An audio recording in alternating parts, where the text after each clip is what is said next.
Dalawa arestado, isa hinahanap matapos ang viral road rage sa Norzagaray, Bulacan. Kailan ba matatapos, mauubos ang mga naguhurmentado sa lansangan? I-detalye mo balitang yan. RH52, Enyel Parrosa. Enyel.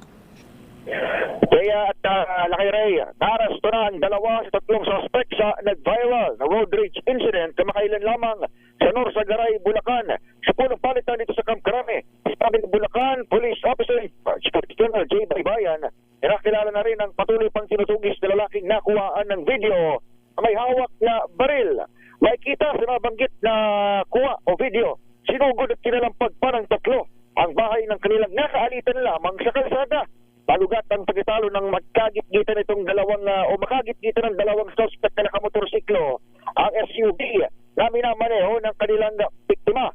Pagtapos ito, hindi lamang nila sinundan ang nakaaway sa sarili nitong bahay. Nagtawag pa sila ng rasbak na may dip na baril. Lumalabas sa investigasyon na kahit may lisensya itong kalibre 45 na hawak nung nasa video, wala naman siyang license to own and possess firearms.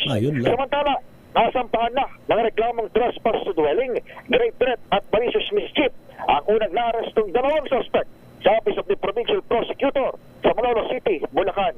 Ako sa Enyel Parrosa, nag-uulat para sa DZRH. Una sa Pilipinas, una sa Pilipino.